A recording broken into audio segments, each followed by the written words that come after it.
ఇక్కడ farewell party arrangement చేసాము. అందరూ కూడా చాలా సంతోషంగా జరుపుకుంటున్నారు. కాబట్టి మన కోవిస్తాడు ఆ సార్ కూడా మనందరం ఎంతో రుణపడి ఉంటాం. అదేవిధంగా ఎకనామిక్స్ మేడం కూడా ఇక్కడ కామర్స్ సార్ కూడా చాలా మంచి చెప్తారని అందరూ తెలియజేశారు. సివిక్స్ సార్ నారా సార్ చాలా చక్కగా బోధిస్తాడని, సమాజంలో ఉన్న విషయాలను చాలా స్పష్టంగా వివరిస్తాడని చెప్పడం జరిగింది. అయితే మనందరం కూడా ఇంతవరకు సిలబస్ కంప్లీట్ చేశారు కాబట్టి ఇంతలోని చదివి ఉంటాం. కాబట్టి మనందరం బాగా ఎగ్జామ్లు రాసి మన కళాశాలకు మంచి పేరు చేస్తామని కళాశాల యజమాన్యానికి తెలుపుకుంటూ ఇంతలో నా చిన్న ఉపన్యాసాన్ని ముగిస్తున్నాను. విద్యార్థులంతా గట్టిగా క్లాస్ కొట్టి ఎంకరేజ్ చేయాలి. నీళ్ళ వేయడం ముందు గట్టిగా క్లాస్ కొట్టేద్దాం.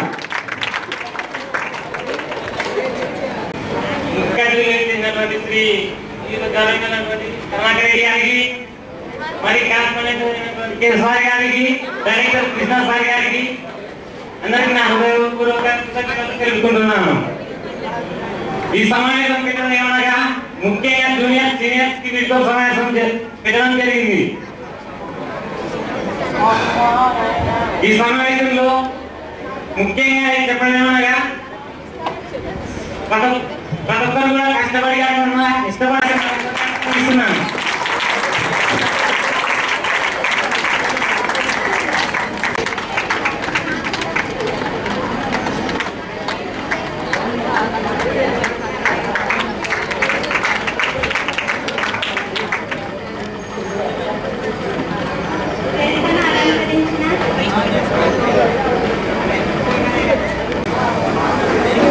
అతిథులందరికీ మరియు లెక్చరర్ అందరికీ, విద్యార్థులకు నా యొక్క హృదయపూర్వక నమస్కారాలు. ఈరోజు ఇక్కడ ఫేర్వెల్ డే జరుగుతుంది. జూనియర్స్ సీనియర్స్ అందరూ బాగా చదివి మంచి ఎగ్జామ్స్ రాయాలని అందరికీ ఆల్ ది బెస్ట్ చెప్తున్నాను. ఇంతతో నా చిన్న ఉపన్యాసం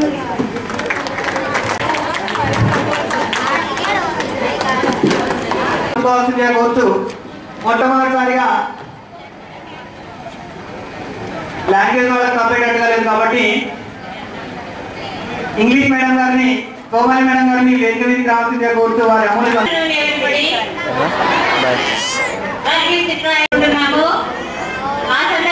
ఇక్కడికి విచ్చేసిన పెద్దలందరికీ కూడా నా యొక్క నమస్కారం తెలియజేసుకుంటున్నాను.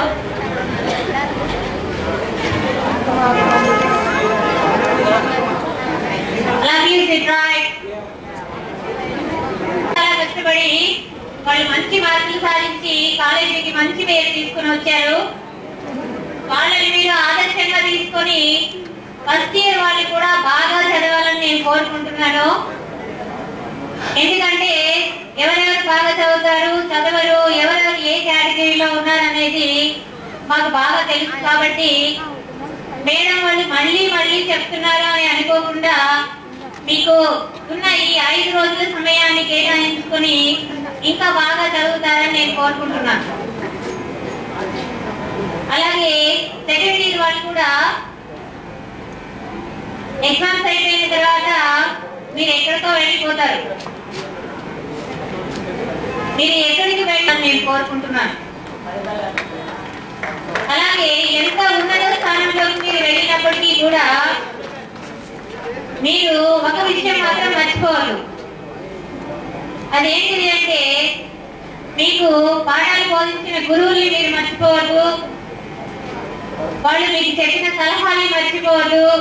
కాబట్టి వాటిలో ముఖ్యమైనది ఏంటిది అంటే ఫస్ట్ డిసిప్లిన్ అనేది మీకు చాలా అవసరం.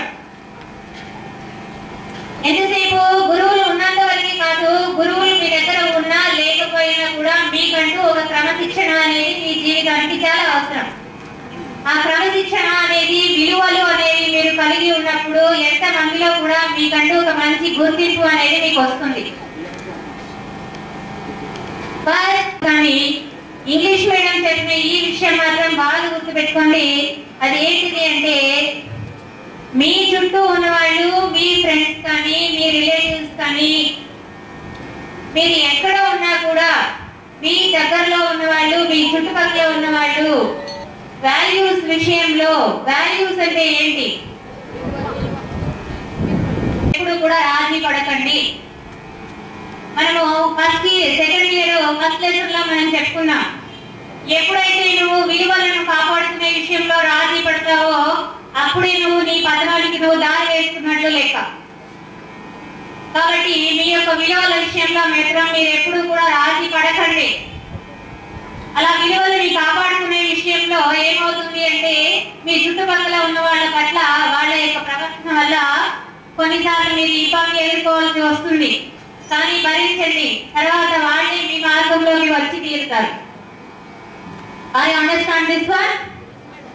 సెకండ్ ఇయర్ వాళ్ళకి అర్థమై ఉంటుంది, ఫస్ట్ ఇయర్ వాళ్ళకి కొంచెం అర్థం కాలేదు. నెక్స్ట్ ఇయర్ ఎక్స్ప్లెయిన్ చేస్తాను క్లియర్ గా. ఓకే, ఇష్టపడి బాగా చదివి మంచి మార్కులు తెచ్చుకొని మీకు ఈ కళాశాలకు అందరికి మంచి పేరు తీసుకురాండి. అలాగే ఇది ఇక్కడి నుంచి వేరే ఇంజనీరింగ్ కాలేజీ కానీ, డిగ్రీ కానీ ఎక్కడికి వెళ్ళినా కూడా మంచి పేరు సంపాదించుకోండి, మంచి ప్రవర్తన కలిగి ఉండండి. మీకు పాఠాలు చెప్పిన గురువుల్ని మాత్రం మీరు ఎప్పుడు కూడా మర్చిపోకండి. అది మీరు వాళ్ళకి ఇచ్చే మంచి గురు దక్షిణ.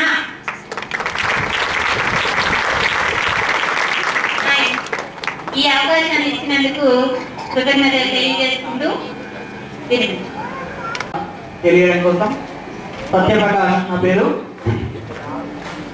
వేదికను అలంకరించినటువంటి గౌరవనీయులు పట్టణ శాంతి గౌరవనీయులు రాజగోపాల్ గారికి, అదేవిధంగా మా అన్నయ్య అంటూ ఉంటాను మురళీధర్ గౌడ్ గారికి, అదేవిధంగా మా మేనేజ్మెంట్ సభ్యులు శ్రీ వెంకటేశ్వర సార్ గారు, శ్రీ రామకృష్ణ గారు, అదేవిధంగా కేశవ్ సార్ గారికి, విద్యార్థిని విద్యార్థులకు అందరికీ కూడా ఈ యొక్క ఫేర్వెల్ పార్టీ నిర్వహించినందుకు జూనియర్స్ ప్రత్యేక ధన్యవాదాలు తెలియజేసుకుంటూ ఒక 2 చిన్న విషయాలు మేము ముందు ఉంచుతాను. నేను ఫేర్వెల్ పార్టీ ఎందుకు చేసుకుంటాం అనేటటువంటి విషయాన్ని మనం మొట్టమొదట గ్రహించాలి. కళాశాలలో వారు నింపుకున్నటువంటి అనుభవాన్ని సమాజానికి అందించడం కోసం వెళ్తూ వారు సముపార్జించినటువంటి జ్ఞానాన్ని వారి యొక్క జూనియర్స్ కూడా సంపాదించుకునేటట్టుగా తెలియజేస్తూ ఈ ఫేర్వెల్ ఫంక్షన్ చేసుకోవడం అన్నటువంటి జరుగుతుంది. కేవలం విద్యార్థులకు ఒకటేనా చేసుకోవాల్సినటువంటి అవసరం ఉంది, అందుకే ఫేర్వెల్ పార్టీ చేసుకుంటాం. అదేవిధంగా లెక్చరర్స్ కూడా సమీక్ష చేసుకోవాల్సినటువంటి అవసరం ఉంది. మనము విద్యార్థులను ఎంతవరకు ఫుల్ఫిల్ చేయగలిగాము, వారికి సంపూర్ణమైనటువంటి జ్ఞానాన్ని, మన పరిధిలో ఉన్నటువంటి జ్ఞానాన్ని అందించగలిగామా లేదా, అందించినటువంటి జ్ఞానం ఎలాంటిది, ఎలాంటి జ్ఞానాన్ని మనం అందించాం. విద్యార్థులను సొసైటీలోకి, సమాజంలోకి పంపబడుతున్న మనం, పంపిస్తున్నటువంటి మనం బాధ్యతాయుతమైనటువంటి ఒక ఉన్నతమైనటువంటి పదవిలో ఉన్నటువంటి మనము విద్యగా నా యొక్క కొలీగ్స్, సహా అధ్యాపకులు, అలాగే గౌరవనీయులు మేనేజ్మెంట్ కూడా దీన్ని దృష్టిలో ఉంచుకోవాలి. మొట్టమొదటి మనం సమీక్ష చేసుకోవాలి, ఎంతవరకు విద్యార్థులకు మనము సంపూర్ణమైనటువంటి జ్ఞానాన్ని అందించాం, సొసైటీకి ఉపయోగపడేటటువంటి జ్ఞానాన్ని మనం అందించామా, హృదయపూర్వకంగా మన మనస్సాక్షికి ఇచ్చేసుకొని మనం ఆలోచించుకోవాలి. ఎలాంటి జ్ఞానాన్ని అందిస్తున్నాం, ఎలా బయటికి వెళ్తున్నారు పిల్లలు, ఏం చేయడానికి వెళ్తున్నారు, ఏం నేర్చుకొని వెళ్తున్నారు, జీవితాంతం మనల్ని గుర్తు పెట్టుకునేటటువంటి ఒక అత్యుత్తమమైనటువంటి దశ ఇది. ఈ దశలో మనం విద్యార్థులకు నేర్పుతున్నటువంటిది ఏంటి అనేటటువంటి విషయాన్ని మనం గ్రహించుకోవాలి. చాలా సార్లు ఆయా పరిస్థితుల్లో నేను చెప్తూ వచ్చాను కూడా, ఈరోజు దాన్ని ఇక్కడ చెప్పవలసిన పరిస్థితి ఏర్పడుతుంది. కాబట్టి ఒకసారి సమీక్షించుకుందాం, ఫేర్వెల్ పార్టీలో మనం విద్యార్థులకు ఏం నేర్పాము.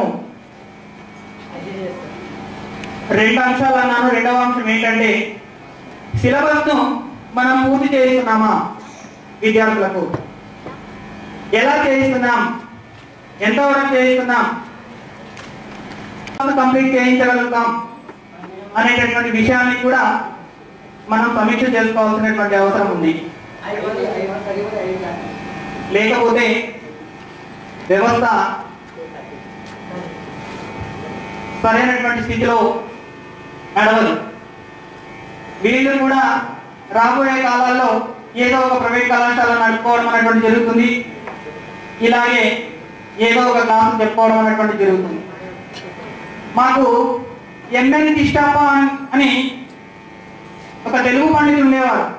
రామాపురంలో నేను 7వ తరగతి నుంచి 9వ తరగతి దాకా చదువుకున్నాను. ఆ సమయంలో వారు నాకు తెలుగు పాఠ్యాంశాలు బోధించారు. వారితో 2 అంశాలు నేర్చుకున్నాను, ఒకటి చెడు, ఒకటి మంచి. అందుకోసం విద్యార్థులతో నేను కూడా నా నుంచి నేను ప్రవర్తించే తీరు ఏం లేదు. సార్ ఇలా చేయబెట్టి రప్పని ఒకటి కొట్టేవాడు. ఇలా చేయబెట్టి సడన్ గా ఆయన చేయి ఎప్పుడు చెంపబడేదో తెలియదు అన్నాడు. అది ఆయనతో నేర్చుకున్నటువంటి ఒక చెడ్డలవాడు. నాకు కూడా బాగా కోపం వస్తే వెంటనే చేయి పెట్టి చెంపకేసి కొట్టడం అన్నటువంటిది అలవాటు నాకు. రెండవది తెలుగు సబ్జెక్టు స్పష్టంగా చెప్పడం అన్నటువంటి పద్యాలను ఏదో జొలియగా మాట్లాడడానికో, ఏదో ఆడుకోవడానికో, ఏదో నవ్వుకోవడానికో, ఏదో పాడుకోవడానికో, దేనికో కాదు.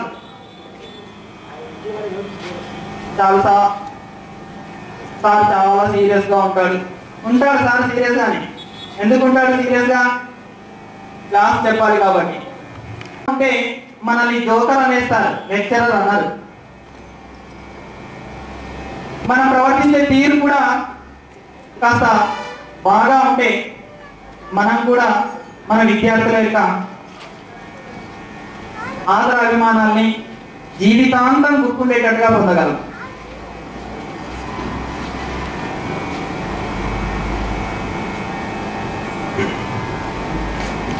ఒక శ్లోకం ఉంది, తమసోమా జ్యోతిర్గమయ మృత్యోర్మా అమృతంగమయ అని చెప్పి, అసతోమా సద్గమయ.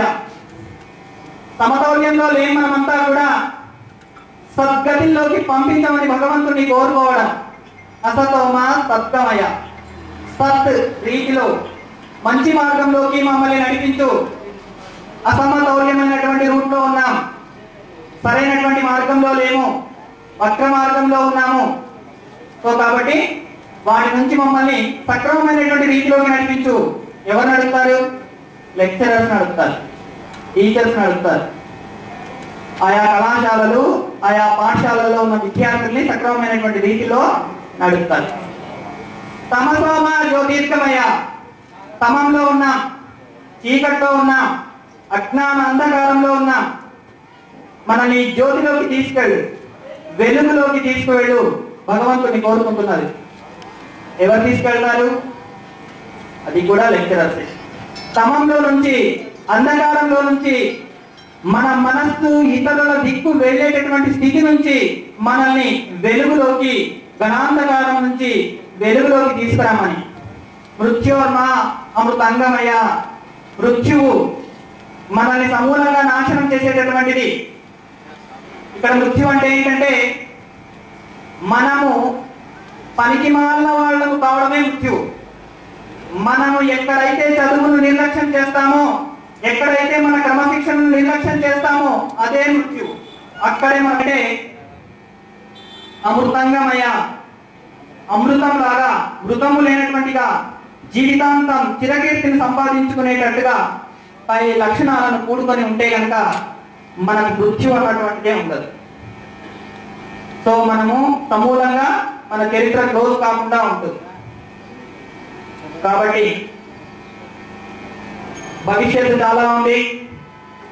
మనము విద్యార్థి దశలో అనేక రకాలైనటువంటి ఆడుతున్నాం. ఇంకా మనం చేసే ఇంజనీరింగో, మనం చేసేటటువంటి డిగ్రీయో, మనం చేసేటటువంటి ఇంకో ఏదో, ఇంకా అది 3వ రైల్వే స్టేషన్ గానే ఉంటుంది. ఇంకా 4వ రైల్వే స్టేషన్ దాటిన తర్వాత మనం మన యొక్క మజిలీ మన యొక్క టార్గెట్ ను రీచ్ అవుతాం మనం. సో కాబట్టి ఇంకా 3 దశలు మనకు మిగిలి ఉన్నాయి.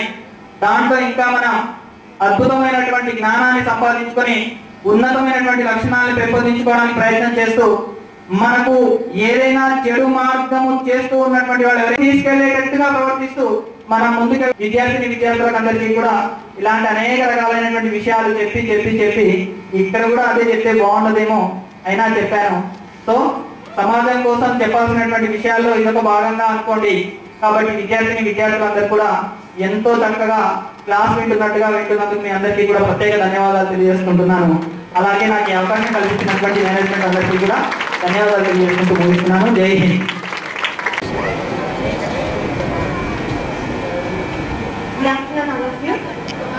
First of all, second year students and first year students అందరికీ కూడా all in brightful future. ఎందుకు బ్రైట్ఫుల్ ఫ్యూచర్ అంటున్నానంటే మీరు మీ చదువులో బాగా ఉన్నత స్థాయికి చేరి మీరందరూ కూడా మీ జీవితాన్ని వెన్నులో